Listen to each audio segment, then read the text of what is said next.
Thank you. Thank you. Today we have some discussions about the exposing the truth behind political coup d'etat in Ambazonia, where we have Dr. Atanga and Henry Atam, who will be giving a good and succinct preview of the happening in Ambazonia. Okay, and we'll see the also with the discussions is with Professor Paul, who also is a professor of political science. Dr. Paul William is a we want to thank him for his sacrifice to let our voices be heard in Ambazonia. Okay, and they'll be talking about Paul Biya and his long serving, and how his leadership has been controversial and dictatorial, his authoritarian rule on the people of Ambazonia, and much more will be discussed. Okay, thank you for listening.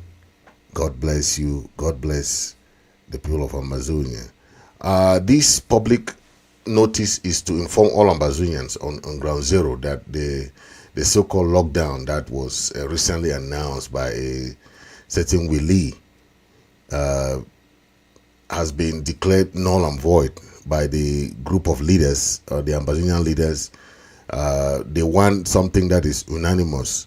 Once you want to declare lockdown now, they want that all the leaders should have the same voice, because we're trying to look for a united voice, not any individual come out with their own lockdown and declared lockdowns. Okay, so this guy called Willie is we know is just a lone and unstable individual who just take for himself and do things, sending out some funny messages around, and okay, he doesn't have any portfolio to declare lockdown.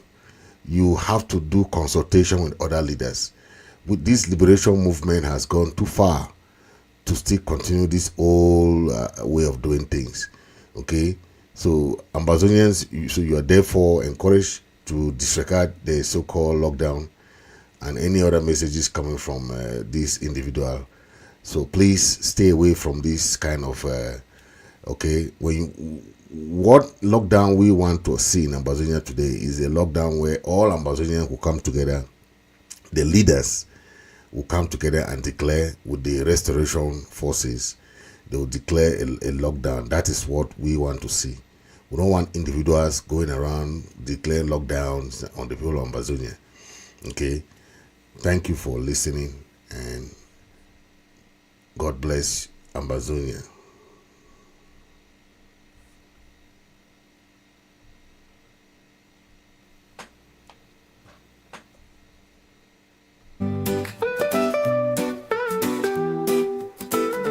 In the dawn of our struggle, we rise and we stand through the valleys of shadows, hand in hand.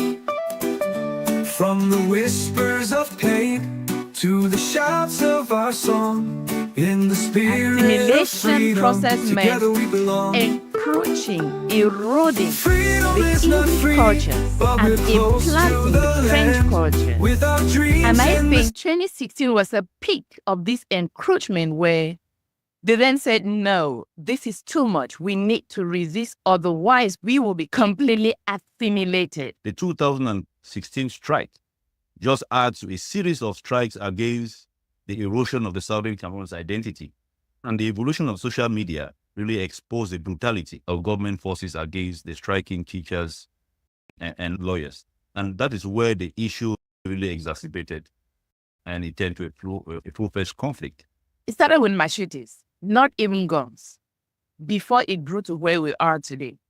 So I'm looking at this crucial moment where government failed to negotiate, and government has repeatedly failed to negotiate with several opportunities that has been given to the government, not listening to the voice of the people.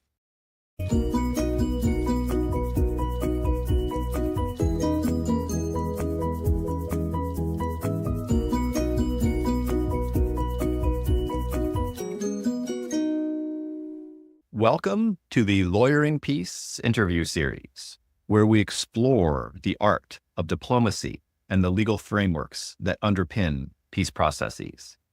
In each episode, we engage with diplomats, lawyers, and peace builders who have played pivotal roles in efforts to resolve conflicts around the world. I'm your host, Dr. Paul Williams, the founder and the president of the Public International Law and Policy Group, and the Rebecca Grazier Professor of Law and International Relations at American University. Today, I am joined by two remarkable guests, Dr. Lillian Atanga and Henry Atam, both of whom have played pivotal roles in efforts to drive forward peace between Ambazonia and Cameroon. Dr. Lillian Atanga is an influential voice in the intersection of gender, discourse, and politics, serving previously as an associate professor in the University of Bumenda and currently a senior researcher at the University of the Free State, Bloemfontein, South Africa. Lillian was also a key figure in the Southwest Northwest Women's Task Force, a powerful coalition of women-led civil society organizations dedicated to championing peace and rebuilding social harmony in southern Cameroon. Beyond her academic experience, Dr. Atanga was the executive director of I Am Cameroon, an inspiring NGO that empowers young people to be agents of change and leadership in their communities. Henry Atam is a political and electoral affairs consultant with the United Nations and the executive director of the United States Center for Electoral Support, bringing over a decade of experience in election administration and conflict prevention to help parties effectively conduct free and fair elections.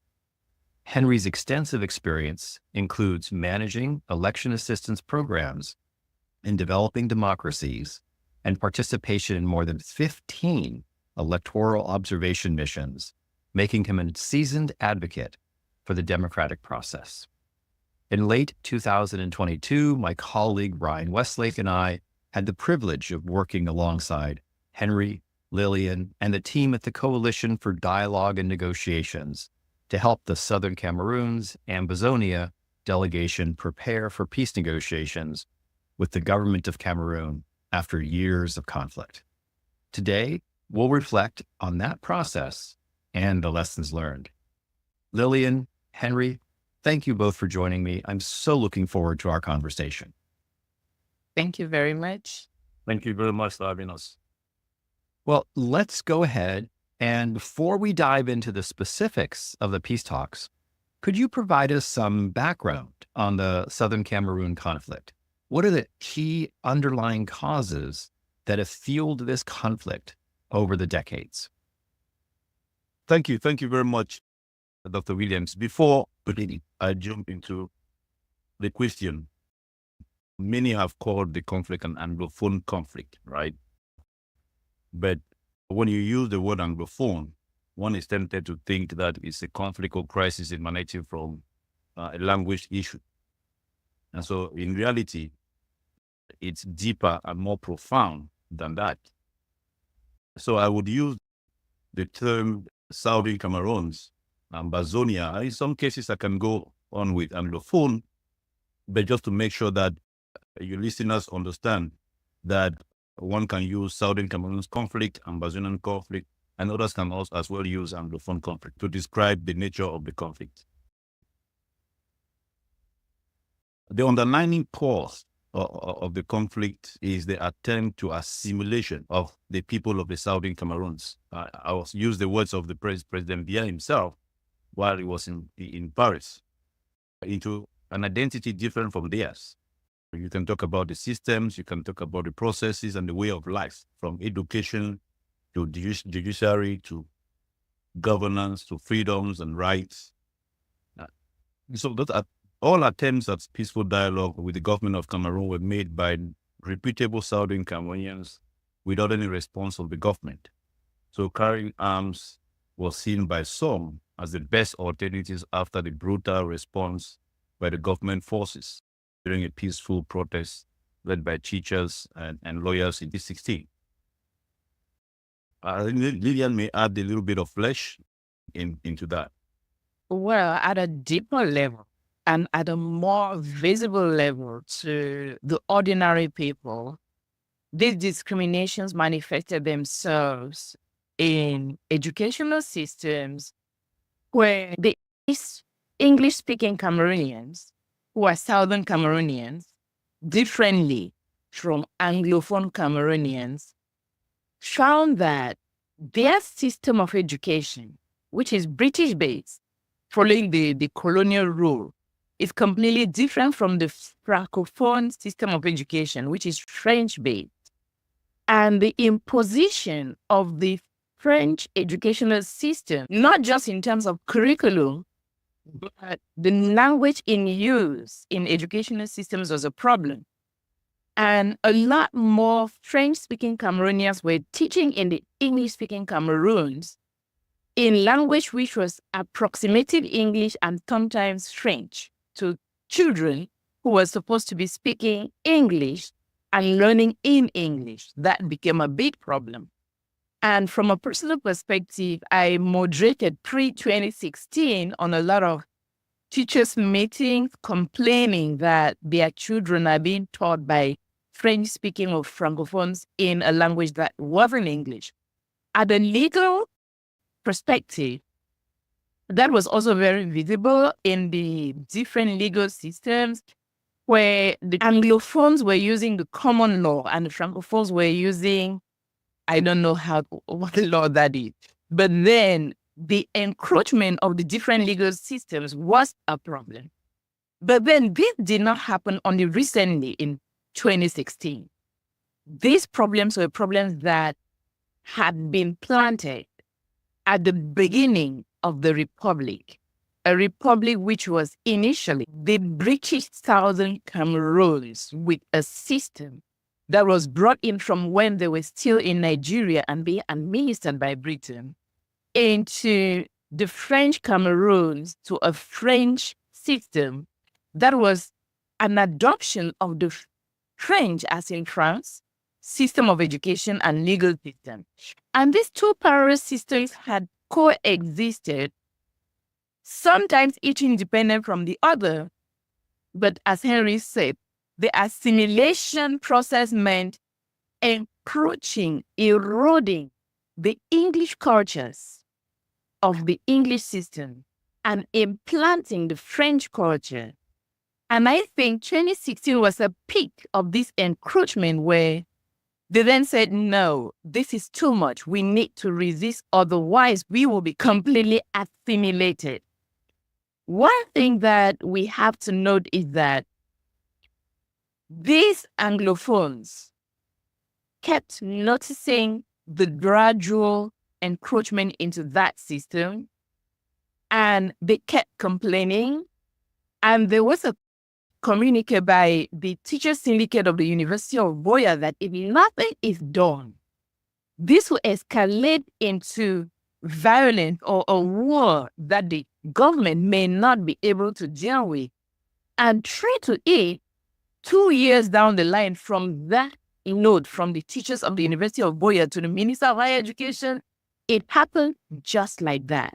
But this is not something that just happened in 2016. It's something that had been brewing for over 40 years to 2016. So we had the remote courses, which date back to colonial time, and the immediate courses, which was a resistance by the government to listen to the voice of the people. Now, Lillian and Henry, picking up on that, with the 2016 strike by the teachers and the lawyers, because of these issues, the encroachment by the Francophone into the Anglophone system, the response, as you know, it wasn't to listen to the concerns and the demands, but basically to meet these protests with a very heavy-handed government response, government action. Can you walk us through that time period of 2016 and how that government response galvanized the formation of separatist movements advocating for a heightened degree of internal self-determination or external self-determination in the form of an independent Ambazonia or Southern Cameroons? Let me say this. Separatist propaganda, right, and groups like the Southern Cameroon Youth League already existed before 2016, but were not armed to engage in fighting.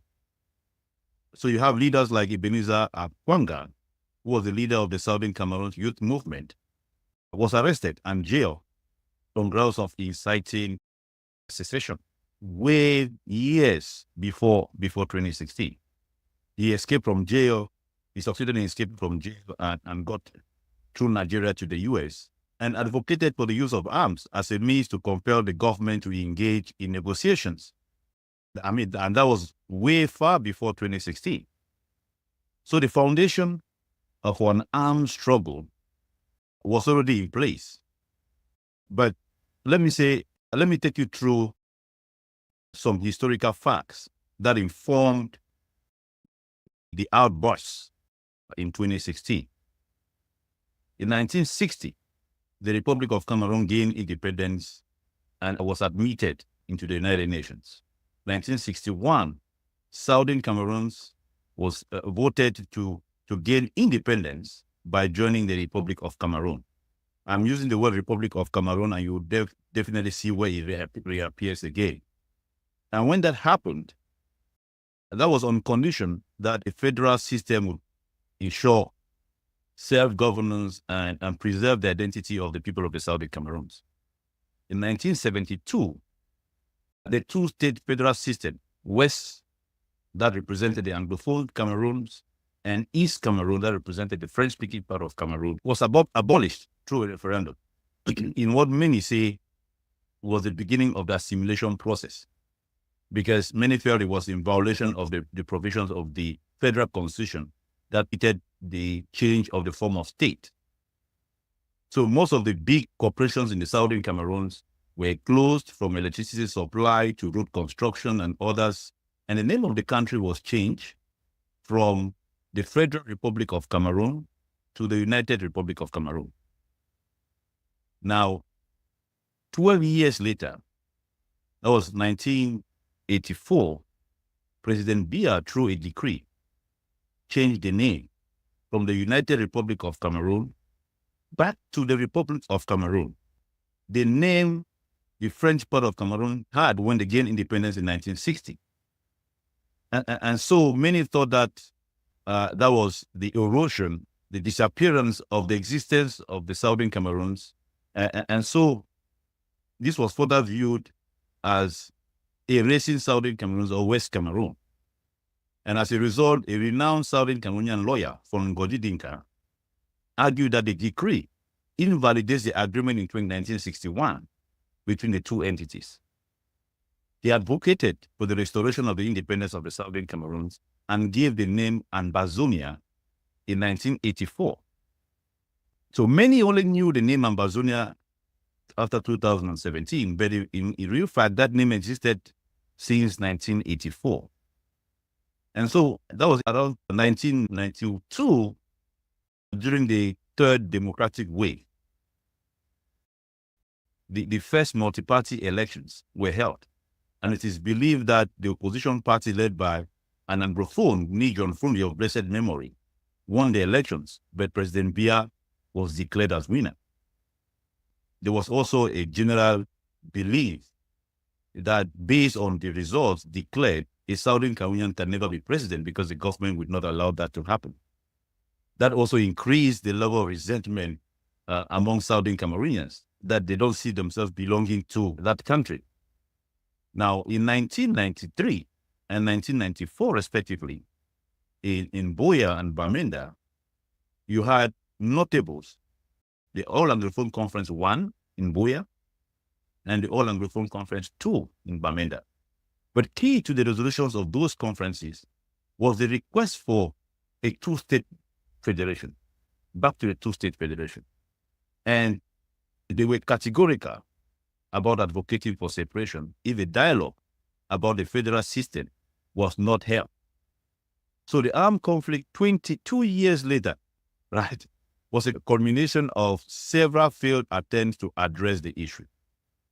the 2016 strike just adds to a series of strikes against the erosion of the Southern Cameroon's identity. And the evolution of social media really exposed the brutality of government forces against the striking teachers and lawyers. And that is where the issue really exacerbated in 2017 when they were arrested, and it turned to a full-fledged conflict because the Southern Cameroon Youth League that was led by Akwanga was converted to the Southern Cameroon Defense Forces. And the Secretary General of the Southern Cameroon Youth League, the now detained Dr. Cho Ayaba, also formed the ADF, the Ambazonian Defense Forces. And from that time, we had the fighting started, heavy fighting started, millions were displaced.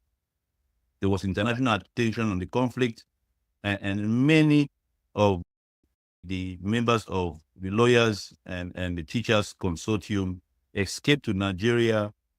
Former Ambazonian political organizations that existed out of the country came together to form the interim government, whose leader, Seseko Ayob Tabe, declared independence later in 2017.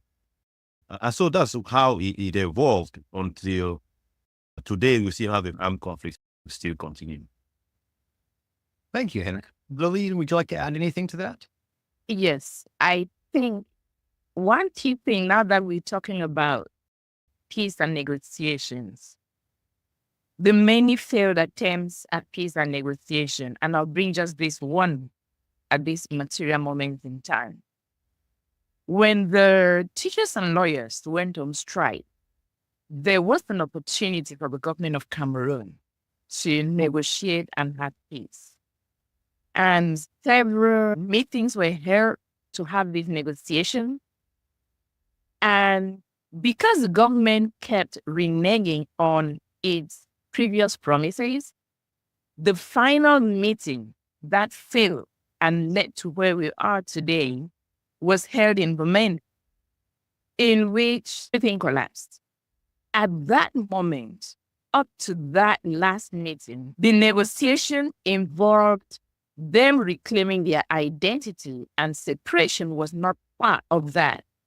Although at some point, federation was evoked, and they requested federation so that they could have full control of their institutions, their systems, and their way of life, including their identity, which they assert it's not Anglophone because Anglophone is relating to a linguistic difference rather than a cultural difference and an ethnic difference between the two people.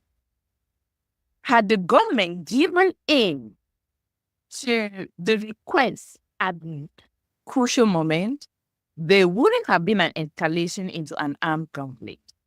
But because it failed at that material moment, and on September 22nd, when there was a civil armless protest by the Southern Cameroonians, and the government was heavy-handed on them, bombarding them with helicopters and killing people, that is the material moment that everything starts. And they then decided to defend themselves. It started with machetes, not even guns, before it grew to where we are today. So I'm looking at this crucial moment where government failed to negotiate, and government has repeatedly failed to negotiate with several opportunities that has been given to the government, not listening to the voice of the people. Lillian and Henry, oftentimes the government now, bearing in mind what you've just said, will say, oh, we had a 2019 national dialogue. And I'm quite keen to get your views on that, because in other places that we work, a national dialogue is oftentimes seen as a panacea to the conflict or a first step in constitutional reform. And President Biya, hosted this national dialogue, claimed that the outcome was some type of special status for in his work, the Anglophone region. This didn't stem the violence. Was this simply a Potemkin effort? Was this somehow glossing over the situation and trying to pretend that momentum was being made through consultation? And what were the consequences of this failed 2019 national dialogue? Now, there are several factors that pushed the government to announce and eventually host the major national dialogue. One, the conflict was intensifying, with hundreds displaced daily after the arrest in Nigeria of the leader of the Ambazonian interim government. Some will say abduction. And in May 18, remember that the national dialogue was announced in September. But in May 2018, you had an area formula meeting, right, hosted by the United Nations Security Council on humanitarian issues and, putting the government on guard on the consequences of an eventual humanitarian catastrophe. In July 2018, there was a U.S. congressional delegation that visited Cameroon and urged the government to engage in dialogue to end the conflict.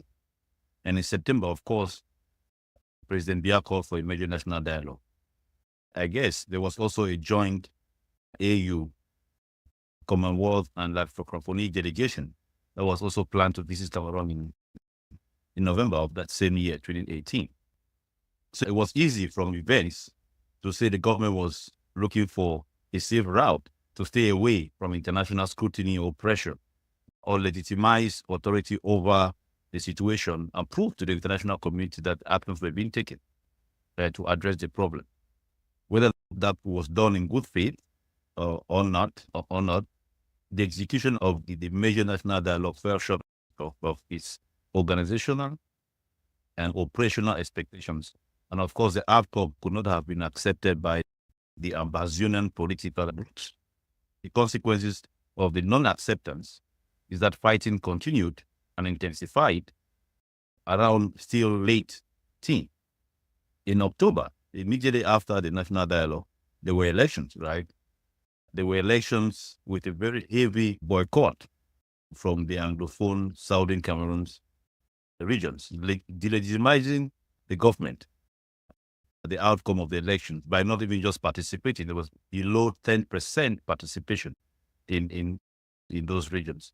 So that's also proof to show that the national dialogue did not produce the kind of results that they expected.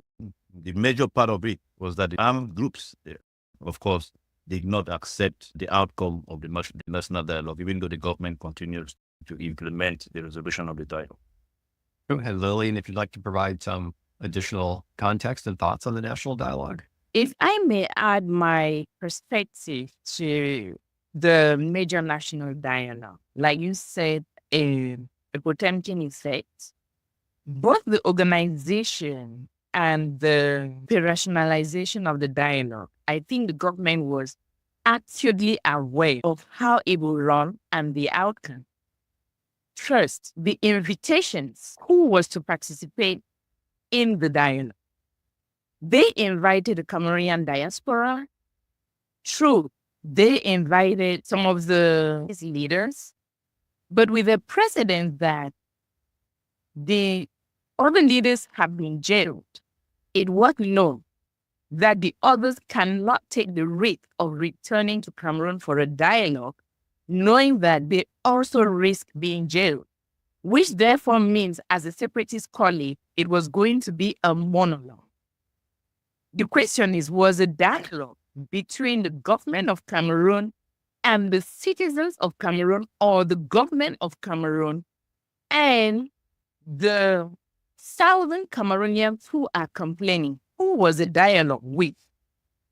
It was not well defined, although national dialogues are supposed to be with the whole country.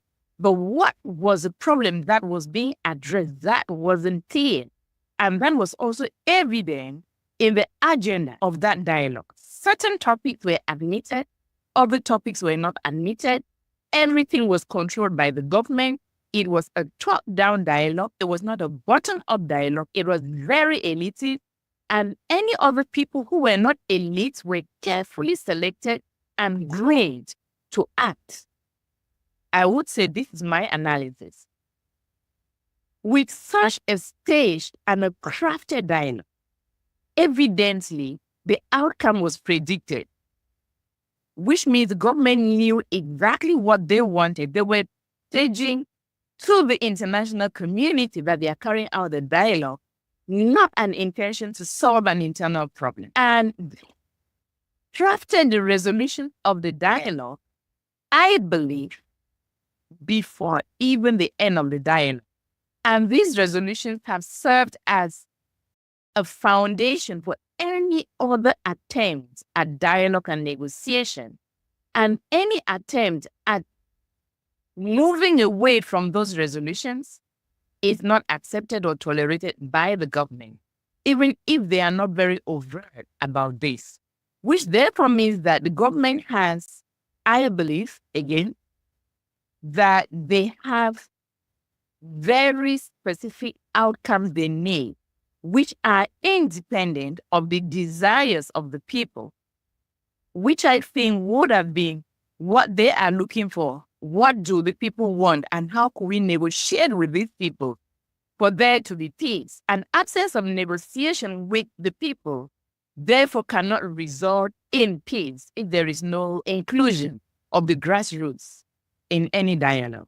So basically, they held a national monologue, and now they've used the outcome resolutions to framework or constrain what solutions might exist. Between 2020 and 2022, this conversation, to a degree, moved to Geneva with the Swiss government through something called the Geneva Initiative, attempting to mediate the conflict. Now, according to commentators, the progress was slow and fragmented, in part given the variety of views among the separatist groups and those representing the Southern Cameroonians, and deep skepticism from the Cameroonian government. But can you describe a little bit for us the Swiss peace process and share your thoughts as to why it failed?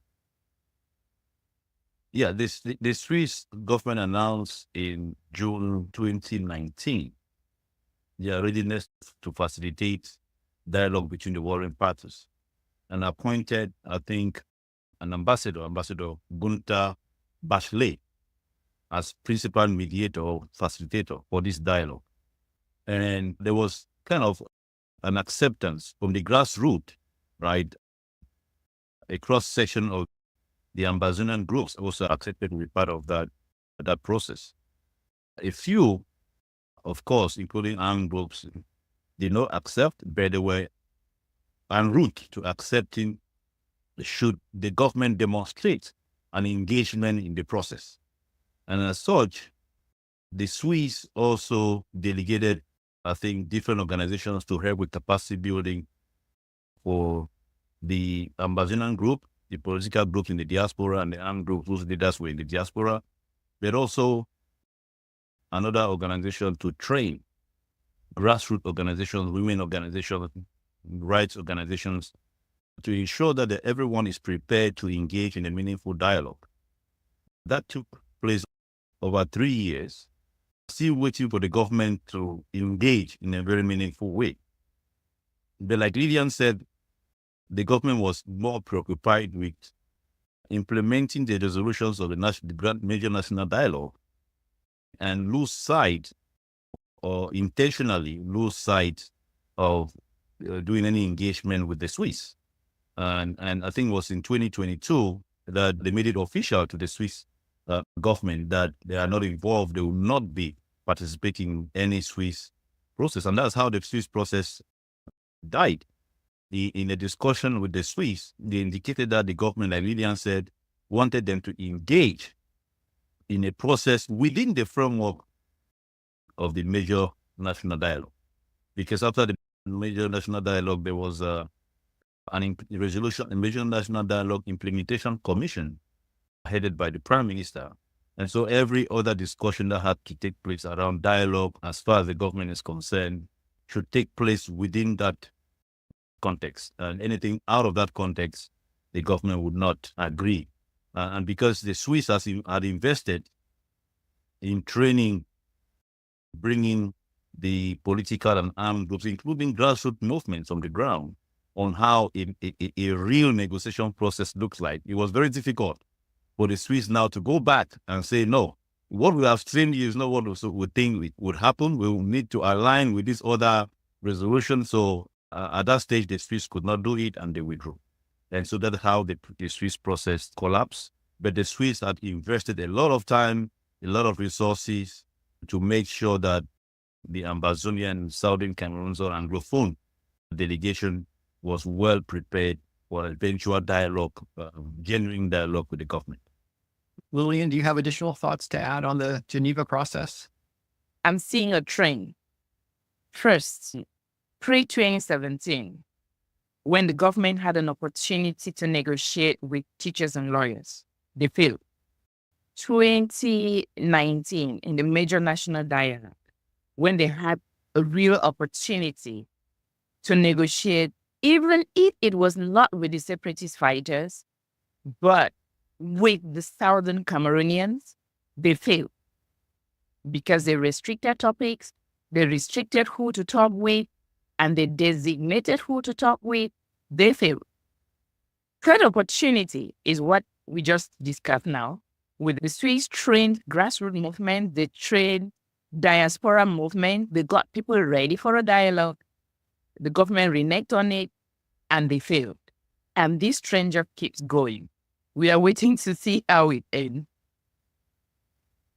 Lillian, let's stay with you and stay with this trend, because after the Swiss talks failed, the Canadians joined the conversation and held 3 rounds of negotiations, consultations, which also ultimately failed. And in a few moments, we'll talk more details about the substance and the proposal. But how did those Canadian talks fit into this trend, which you've just... Prior to the Canadian trend, when the international community kept asking questions, the government of Cameroon kept saying, we don't know who to talk with. And that became a real big excuse, because then the Southern Cameroonian organizations, they got, in quotes, fragmented as described by the government. And then they thought there was no one to stick with. And our organization, the Coalition for Dialogue and Negotiations, was very instrumental in threading through these fragments. I still use fragment in quote. Through different engagements, one-on-one engagement, group engagement, we took them to Canada the first year, 2021, and then the second time, 2022. And they started working together, and they know that they have a unity of purpose. So when we work with these organizations, it then became evident that these organizations can work together to stand as a united front in any event of negotiations. And Canada happened. But then when Canada happened, Henry was a central figure from the organization that worked with the government of Cameroon and the government of Canada. And Henry has deeper insights into this from a first-hand perspective. And I'll allow him to speak to that. Henry, over to you. Thank you, Lillian. First, we are told that the Prime Minister, head of government of the Republic of Cameroon, initiated the Canada talks. And it is fair to say Canada and Cameroon have excellent relations. And Canada has invested in peace efforts and provided majority of the funding during the Swiss initiative. So Canada had a vested interest for peace and is one of the major providers of humanitarian assistance for displaced people as a consequence of the conflict. So as we're told, the head of government, the Prime Minister, reached out to Canada to facilitate discussions with Ambazonian groups. Canada accepted and initiated the press meet with Ambazonian leaders in Canada. Remember, this was coming at a time when fighting was ongoing, disruption of service delivery, the absence of government officials in almost all rural communities in southern Cameroon, threats to schools, continuous abuse and death of civilians, which undermined the efforts by the government to bring back normalcy. And that was occurring after 4 years of struggling to implement the resolutions of the National Dialogue. So it was evident that the government needed to do more. And because there was no reduction in the amount of people being displaced, the refugees were still in Nigeria. And so government still had the pressure to do something, especially because they needed to show that after the national dialogue, the government is still engaging with the Ambazonian leadership.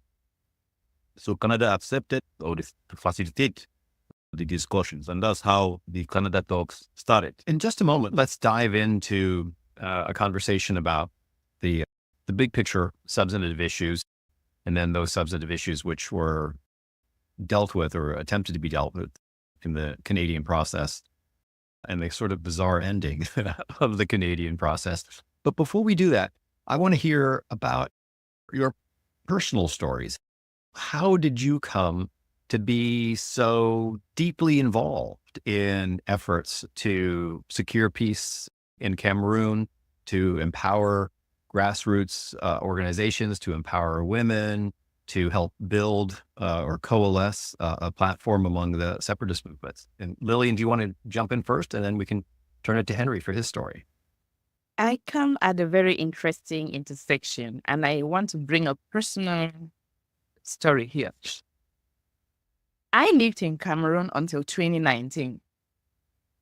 2018, the coalition for the Southwest Northwest Women's Task Force was formed. That was the time when killing was at its peak.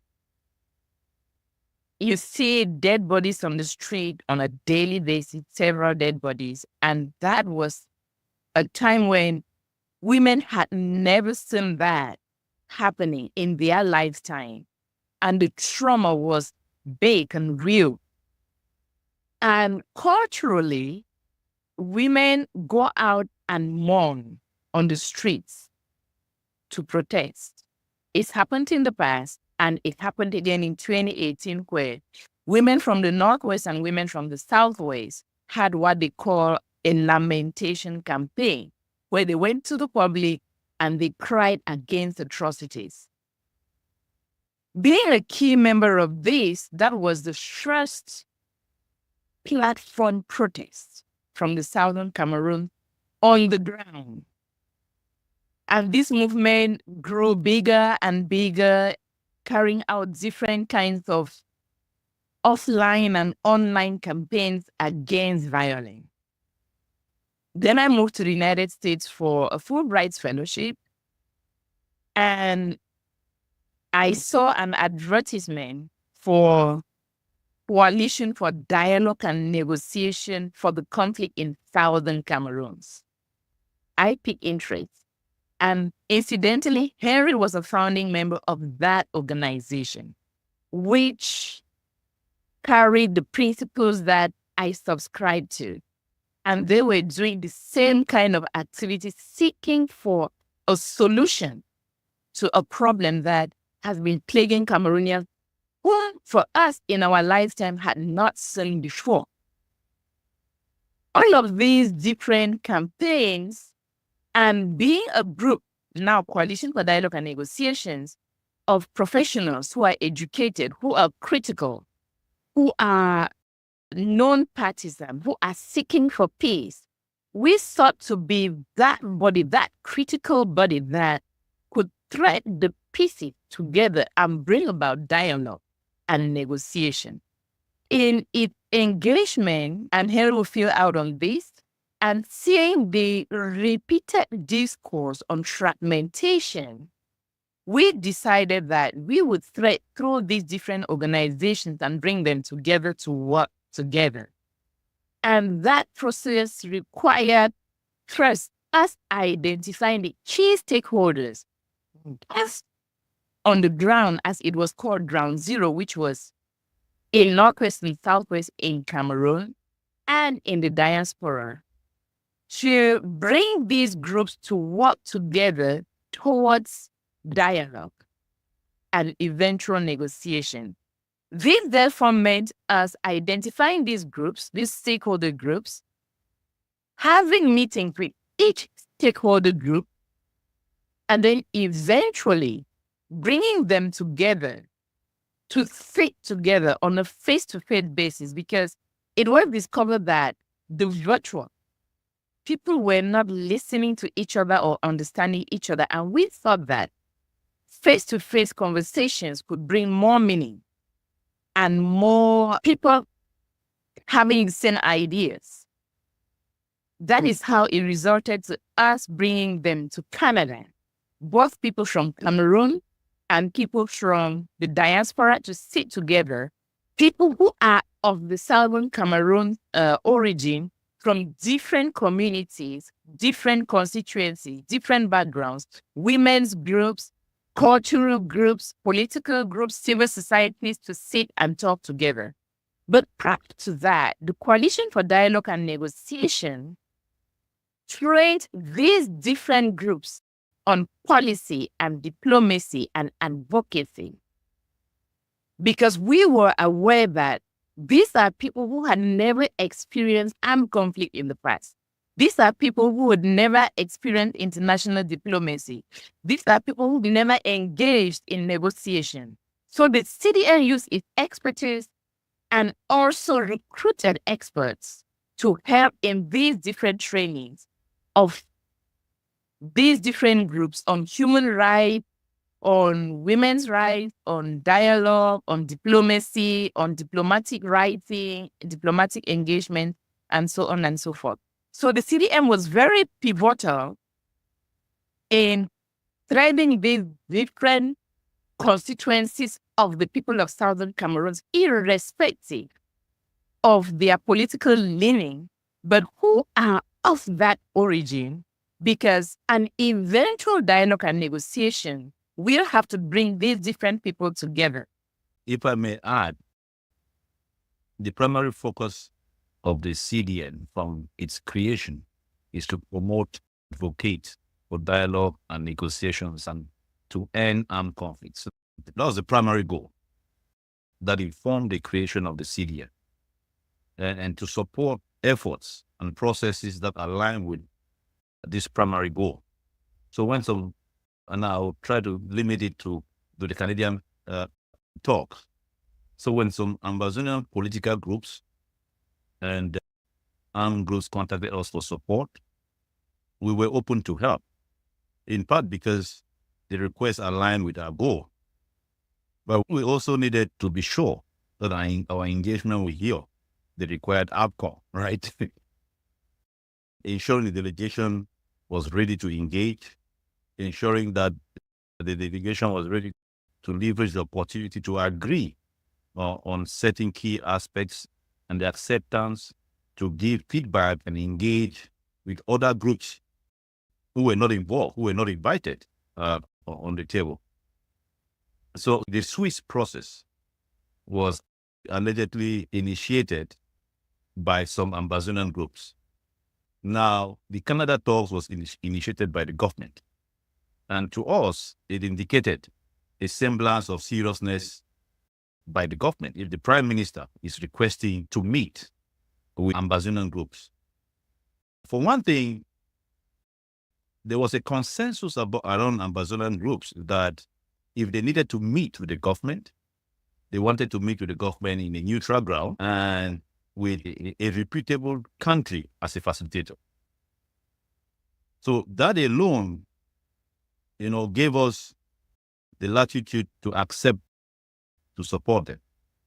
We had no funding and had to figure out how to contribute to help these groups.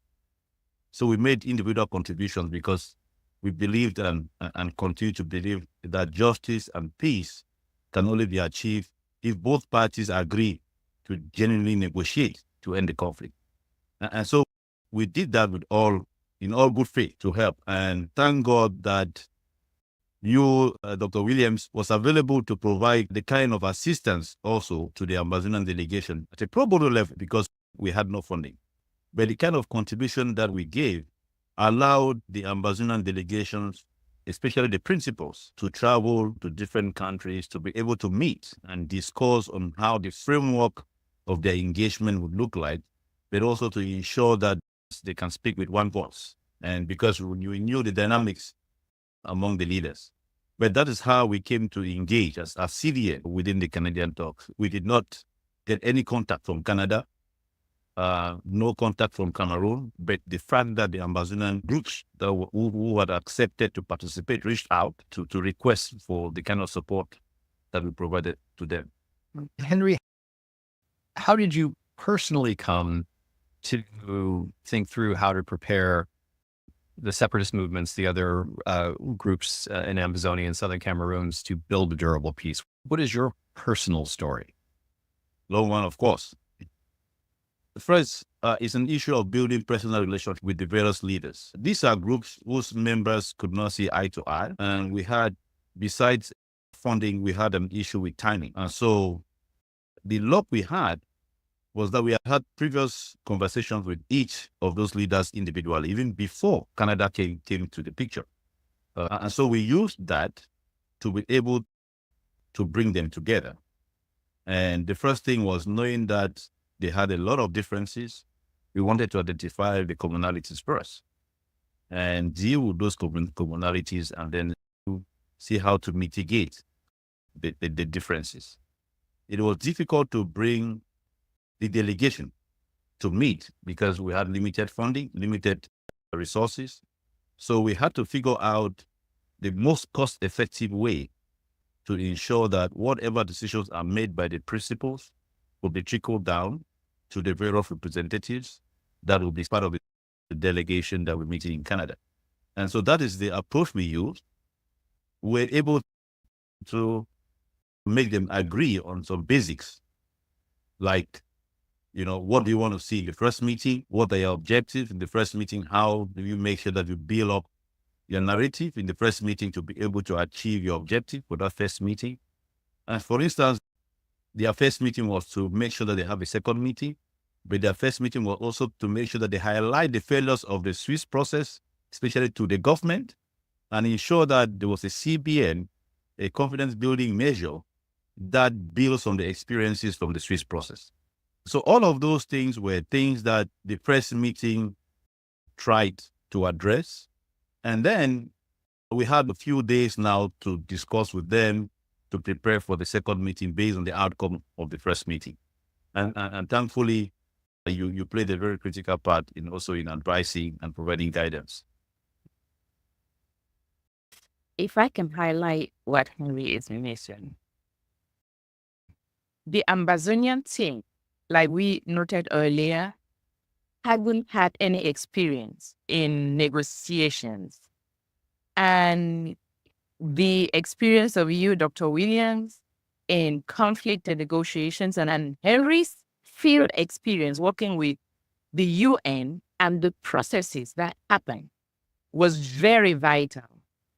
And drawing on these two experiences under the platform of the CDN, this served as a bedrock in building framework for the Ambazonian groups. Because without these experiences and this knowledge, the government knew they were going with a very raw group that is inexperienced and they could have a walk in the park.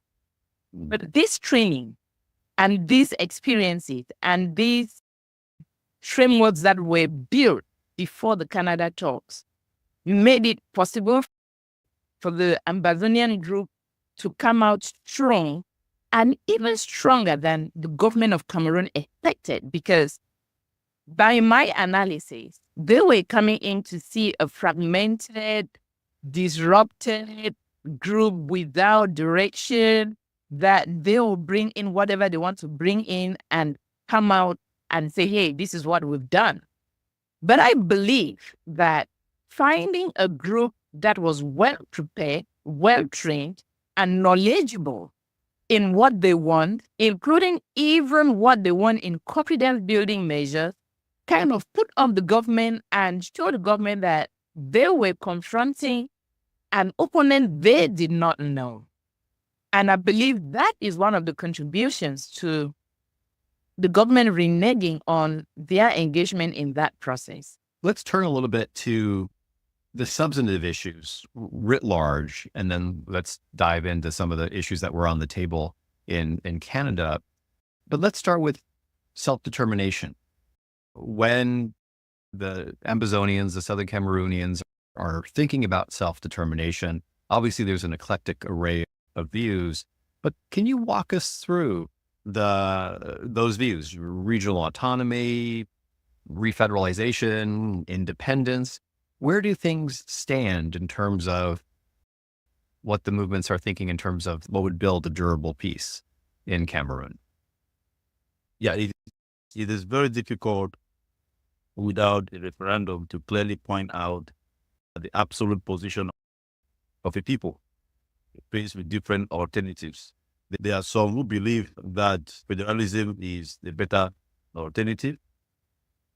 There are a few who still believe on the special status, but based on a survey conducted by the late Cardinal Christian Toomey of blessed memory, his survey indicated that about, if not 69, 70% of over 1,000 respondents voted to support separation, and including a survey conducted, and still on Cardinal Toomey's survey, it was predominantly people on the ground and the phones of Saudi Cameroonians that took part in the survey.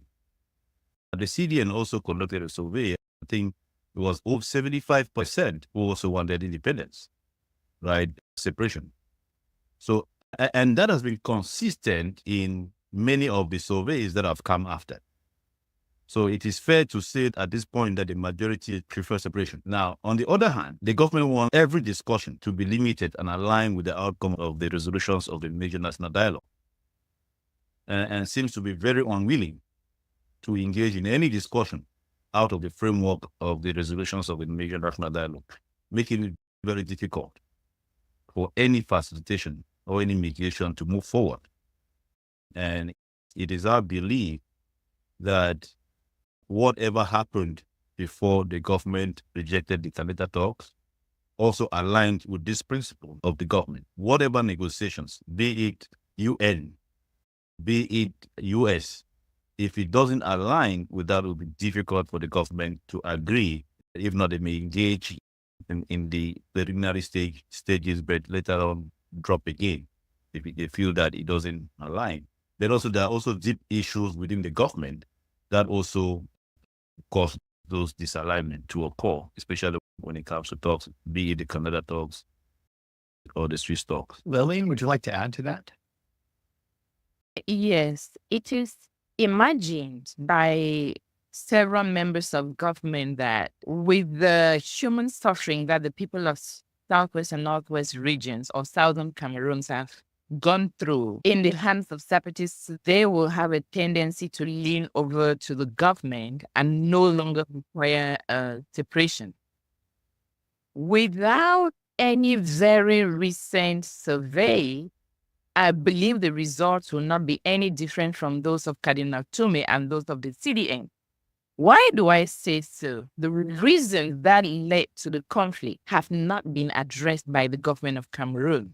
For example, if I take the bilingualism committee that was created, one of the very early institutions created to resolve some of the issues that were raised, that institution has not been effective in any way in solving issues of language, which include sending information to the English-speaking region in French when they really know that these are people who speak English, issues of inclusion of members of these regions into major positions in the government, issues of the language of law, the language of the police, the language of the military, and many other things that were the root causes of the armed conflict. So I thought that quashing the people rebelling against the government or the separatists is saying that people within these regions want to stay in a united Cameroon is a wrong assumption. Another thing government did to give the autonomy, to say they have the greater autonomy of the Northwest and Southwest, as they put it, and putting it into law, there is no material or effective visibility of that autonomy of institutions because everything is still central. If we take, for example, the taxation system, the taxes still go to Yaoundé. The regions still do not have a budget that is their budget that they raise from their taxes and they manage. All decisions are still centralized. There is no autonomy in view. It's autonomy on a document which is not being implemented, or at least not visibly seen by the people as a practice of greater autonomy by the people of the Northwest and Southwest. So even though the government may have used military force where some of the violence and the strikes within the region and the resistance, it is just choice rather than a consensus with the people who still feel the pinch of what caused the problem in the first place. There'd be no resolution of any of the causes, at least not practically. It may be on paper, but not practically. So the question is the absence of the resolution of the causes of the conflict going to impact the form of the state requested by the people then and now? That's a question that, like Henry said, until there is a referendum, we cannot really determine, but from the people's action, it can be predicted. The outcome can be predicted based on how the people feel, think, say, and do, differently from what the documents present or what the government of Cameroon claims is the situation on the ground. If Southern Cameroon, Ambazonia were to move towards independence or a heightened degree of autonomy, and if there was a solution, so to speak, what role would security sector reform of the government play? And what would DDR, demilitarization, demobilization, and reintegration play for the separatist groups? If somehow magically there was sufficient progress in the peace process, what are the parties thinking in terms of security sector reform on the part of the government and DDR on the part of the separatists? I know it's a little early to start talking about that, but just curious what the thoughts are out there on that. Yeah, it's general knowledge that DDR instituted as part of a peace package, right?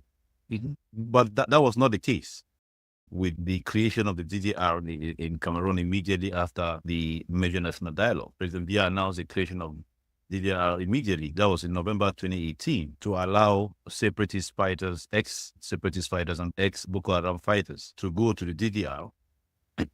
But as of today that we are having this conversation, there has not been any real impact.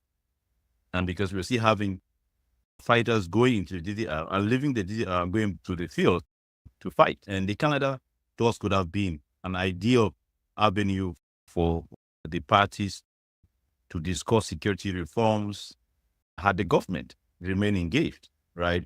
Ambazonian political groups and armed groups were ready to engage in these discussions. Were out of these preliminary discussions, had voiced their willingness to engage if the government had shown genuine interest. Unfortunately, that did not happen, and we do not see that happening in the nearest future. But of course, Ambazonian groups were already discussing issues around security reforms and how a practical DDR would look like should those aspects emerge in the course of their engagement during the Canada talks. But that did not happen. And hopefully, if there's an opportunity for such engagements, Ambazonian groups, I think they are well equipped to engage with the government on that. Well, just to dive in a little more specificity, when the Ambazonian groups conceptualize DDR, are they thinking transforming the armed actors into police, into a regional army, into a military entity that is somehow integrated as a large unit into the national army, or there's many different ways and shapes that DDR, or turning in the weapons and going back home. And I don't know, Lillian, if you wanted to jump into that, or Henry, you wanted to keep the theme going. Yeah, in principle, those thoughts were shared, right? And discussed generally. But the specifics of those discussions were not agreed by all the parties, by all the various Ambazonian delegations, leaders who were present when those discussions were being held. But it's something that they are aware of. And the most important thing was for us to ensure that there's this specific topic all of them had interest in, and such that when it came now to discussing the details, it will be easy to discuss in the details. But you have also issues where a specific topic, you had differences, right? So it was even very difficult to initiate a specific topic when there are differences. But in this case, they all accepted that's something that needs to be discussed. And so the details of that topic is something that they were all interested in having. Lillian? Go ahead. Yes. Generally, there are best practices for DDRs, which seek to transform armed fighters into civilians or into professions that may be related to their previous activity, but which keep them in a state of law rather than being in a radical, non-controlled way. One thing I want to highlight here, which is also a root cause of the conflict, are the different security frameworks for French-speaking countries and English-speaking countries. It is understandable that English-speaking countries basically have two major forces, the police force and the military force. And the police force is generally civilian-based, and then the military force is for wars and armed situations. But then the French systems have one which is the gendarmes. And in the context of Cameroon, the gendarmes are not a very friendly force. They are a hated force. And within the context of the Anglophone, it is a brutal force which is not civilian friendly. So a discussion of security frameworks post-conflict will start to look into how these different forces work within a civilian context and a post-conflict context, away even from the DDR. Given that the Anglophones already have their own armed forces, which are more on the military side rather than on the police side, the Anglophones will want to see a situation where the civilian police is more friendly, more Anglo-Saxon, I use that word in quotes as well, oriented, rather than the French style of policing, which is very heavily armed and does not treat the civilian in the way that the British systems treat civilians. So there is a discrepancy as to how security is viewed by the by the Southern Cameroonians, which is based on an Anglo-Saxon system, and the Republic, which is based on a French system. I believe if there were to be peace process, that should be negotiations will have to take place as to what are the security measures that will be put in place where the people will feel comfortable. Well, Lily, let's pick up on that for the next topic that I want to talk about, which is justice and accountability. As you mentioned, under the current security framework, the gendarmerie responsible for policing is quite heavy-handed. Human rights abuses have occurred.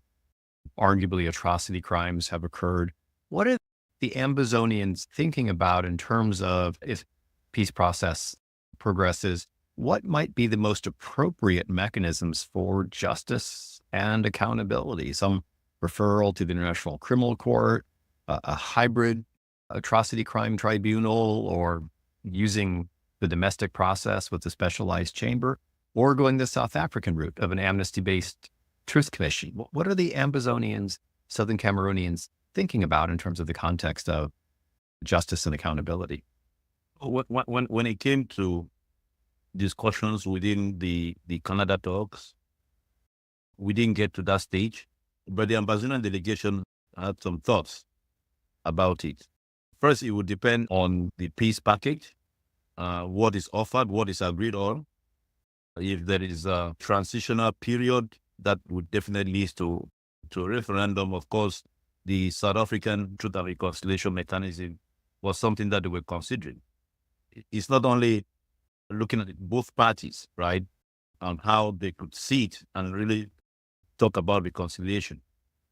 Now, but if the negotiations had resulted to a direct independence for Southern Cameroons, they would have also had a Truth and Reconciliation Commission, but that would have taken another haul, right? It wouldn't have been a Truth and Reconciliation Commission that it brings together the entire Cameroon, but this now will be a Truth and Reconciliation Commission that brings together Southern Cameroonians who were in support of something else, maybe supporting the government, in keeping the special status, supporting the government, advocating for non-violence, non-use of arms. So all of those things were being discussed. But of course, what came out of it was that the outcome of the negotiations would definitely indicate what kind of system is preferred. Of course, there were some who thought that the international system was also good. So, but there was no consensus on that. But that topic was already being discussed within the Ambazonian delegation.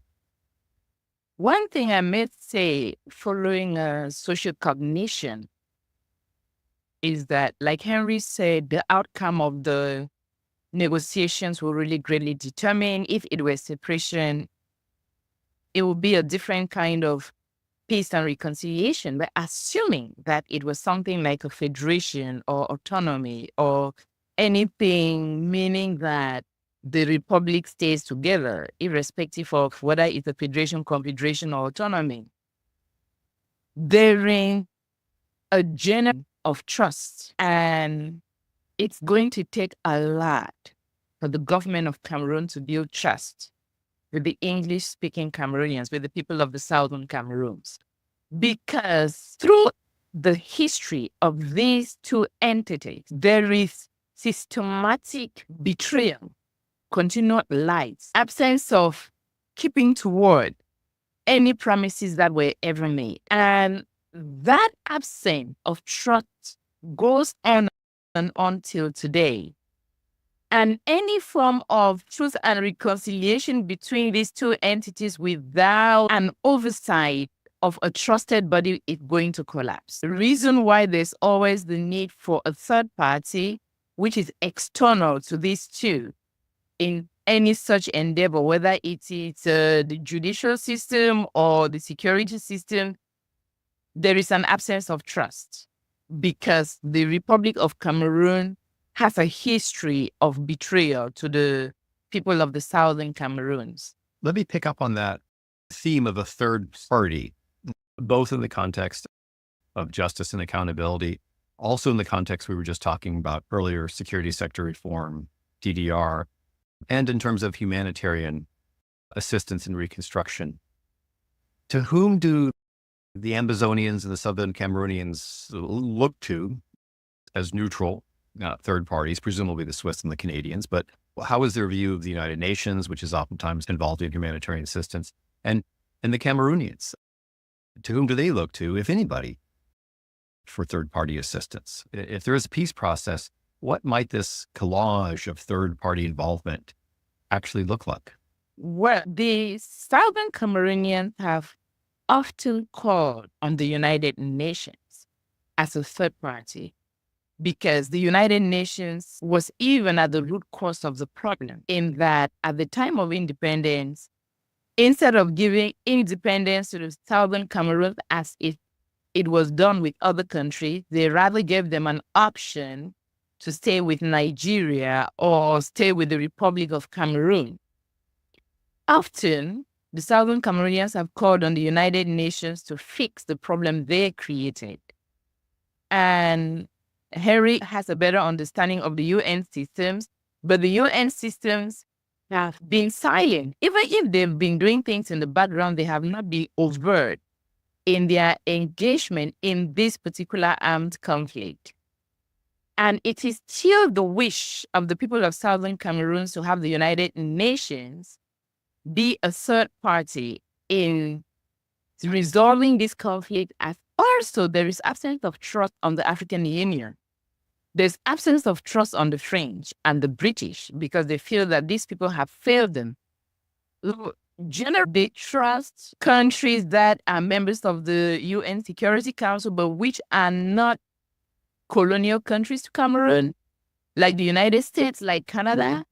But now there is a feeling of abandonment by the people of Southern Cameroon because their case is not on anyone's table, at least not now.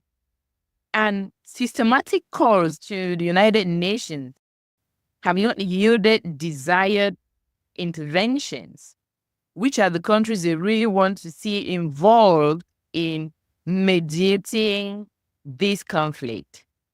But then Henry didn't work with. No, I think the Ambazonian groups are open when it comes to third parties. Then, even though they have mentioned the UN system, they also understand that the UN system has a lot of bottlenecks as well. And so that's why when the Swiss came up, they were open to engage in that process. And that's why when Canada came up, they were also open to engage in the process. But I think from lessons learned, they would, as I've been told, they will prefer a multi-country facility process just to ensure that there's more pressure on the parties to be able to engage, able to implement the agreements that they will eventually reach. So to the best of my knowledge, having discussed, especially within that process, with the various leaders, and after the process collapsed, the lessons learned that they will prefer a multi-country mediation effort, such that guarantors ensure that, especially the government of Cameroon, based on history, commits to the process and is able to implement the agreements that are reached during such negotiations. Thank you for listening to episode 1 of our 2-part interview with Dr. Lillian Atanga and Henry Atam Oben.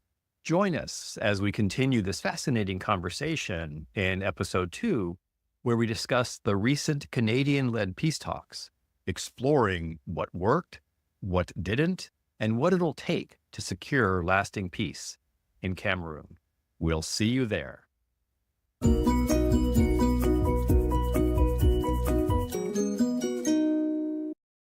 The assimilation process meant encroaching, eroding the English cultures and implanting the French culture. And I think 2016 was a peak of this encroachment where they then said, no, this is too much. We need to resist, otherwise we will be completely assimilated. The 2016 strike just adds to a series of strikes against the erosion of the Southern Cameroon's identity. And the evolution of social media really exposed the brutality of government forces against the striking teachers and lawyers. And that is where the issue really exacerbated and it turned to a full-fledged conflict. It started with machetes, not even guns, before it grew to where we are today. So I'm looking at this crucial moment where government failed to negotiate, and government has repeatedly failed to negotiate with several opportunities that has been given to the government, not listening to the voice of the people.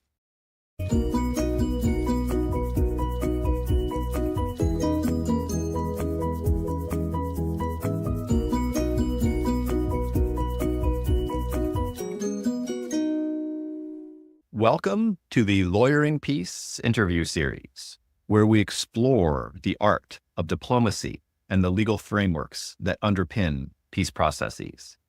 In each episode, we engage with diplomats, lawyers, and peace builders who have played pivotal roles in efforts to resolve conflicts around the world. I'm your host, Dr. Paul Williams, the founder and the president of the Public International Law and Policy Group, and the Rebecca Grazier Professor of Law and International Relations at American University. Today, I am joined by 2 remarkable guests, Dr. Lillian Atanga and Henry Atam Oben, both of whom have played pivotal roles in efforts to drive forward peace between Ambazonia and Cameroon. Dr. Lillian Atanga is an influential voice in the intersection of gender, discourse, and politics, serving previously as an associate professor in the of Bumenda and currently a senior researcher at the University of the Free State Bloemfontein Fontaine, South Africa. Lillian was also a key figure in the Southwest, Northwest Women's Task Force, a powerful coalition of women-led civil society organizations dedicated to championing peace and rebuilding social harmony in southern Cameroon. Beyond her academic experience, Dr. Atanga was the executive director of I Am Cameroon, an inspiring NGO that empowers young people to be agents of change and leadership in their communities. Henry Atam is a political and electoral affairs consultant with the United Nations and the executive director of the United States Center for Electoral Support, bringing over a decade of experience in election administration and conflict prevention to help parties effectively conduct free and fair elections. Henry's extensive experience includes managing election assistance programs in developing democracies and participation in more than 15 electoral observation missions, making him a seasoned advocate for the democratic process.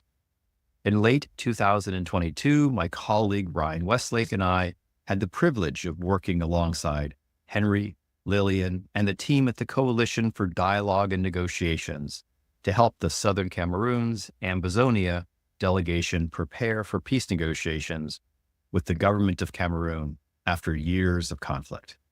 Today, we'll reflect on that process and the lessons learned. Lillian, Henry, thank you both for joining me. I'm so looking forward to our conversation. Thank you very much. Thank you very much for having us. Well, let's go ahead. And before we dive into the specifics of the peace talks, could you provide us some background on the Southern Cameroon conflict? What are the key underlying causes that have fueled this conflict over the decades? Thank you. Thank you very much, Dr. Williams. Before I jump into the question, many have called the conflict an Anglophone conflict, right? But when you use the word Anglophone, one is tempted to think that it's a conflict or crisis emanating from. And so in reality, it's deeper and more profound than that. So I would use the term Southern Cameroons, Ambazonia. In some cases, I can go on with Anglophone, but just to make sure that your listeners understand that one can use Southern Cameroon's conflict, Ambazonian conflict, and others can also as well use Anglophone conflict to describe the nature of the conflict.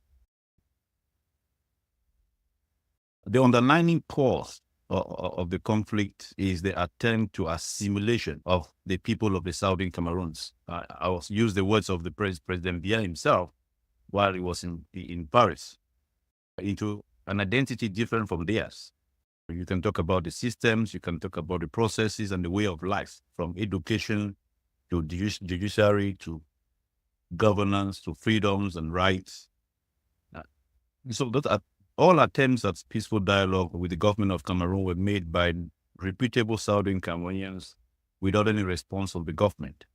So carrying arms was seen by some as the best alternatives after the brutal response by the government forces during a peaceful protest led by teachers and lawyers in 2016.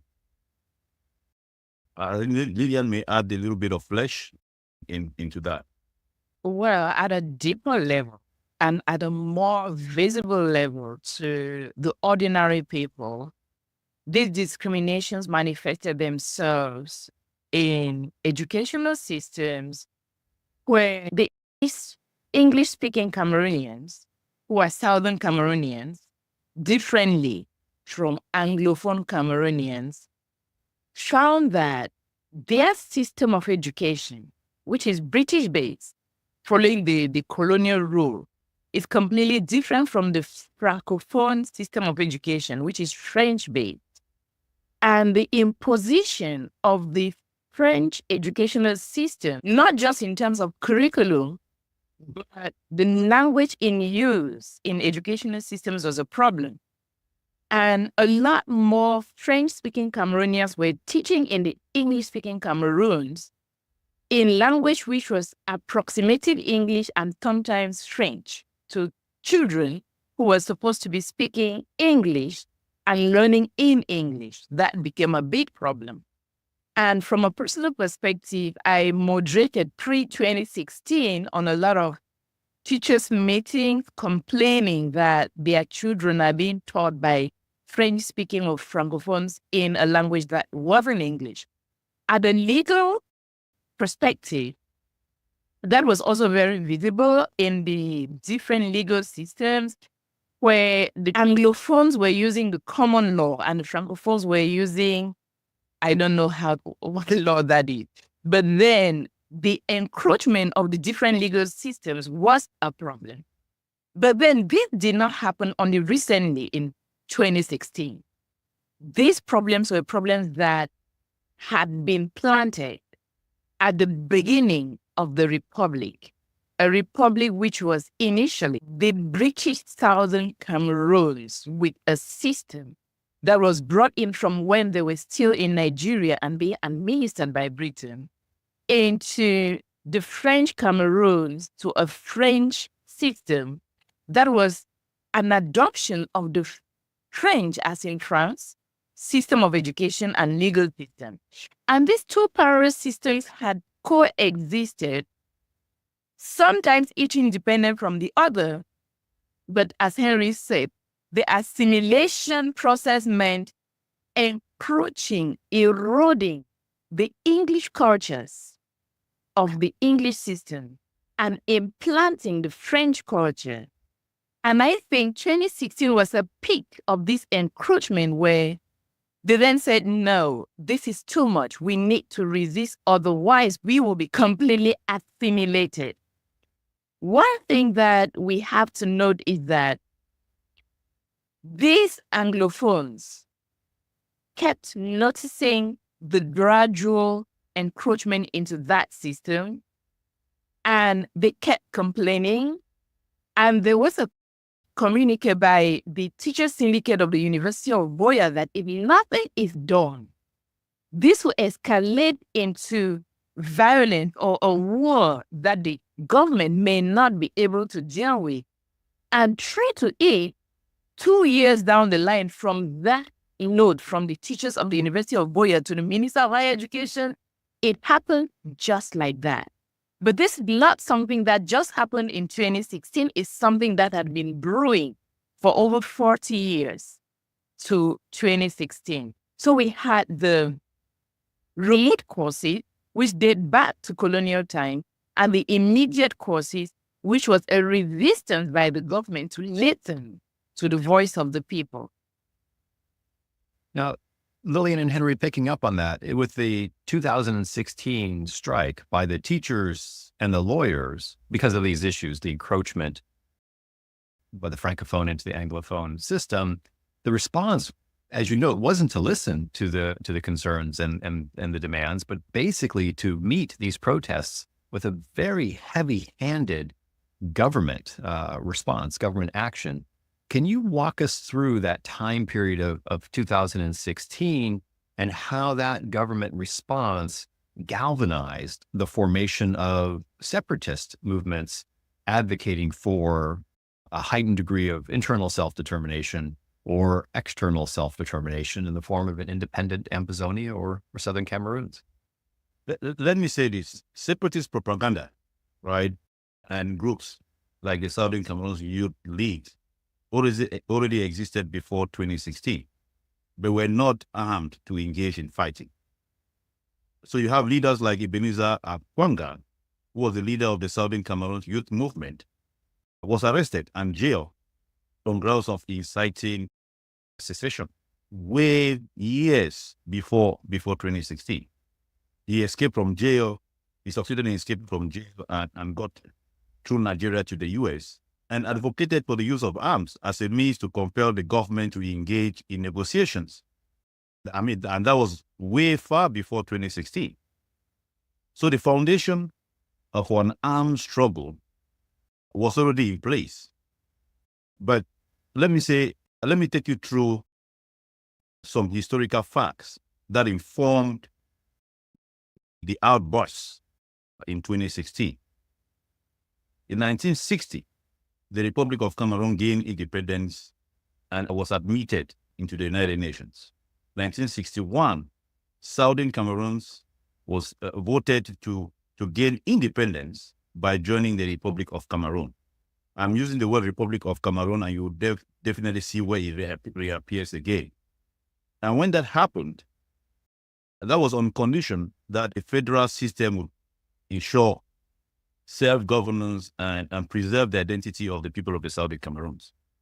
In 1972, the two-state federal system, West, that represented the Anglophone Cameroons, and East Cameroon, that represented the French-speaking part of Cameroon, was abolished through a referendum. In what many say,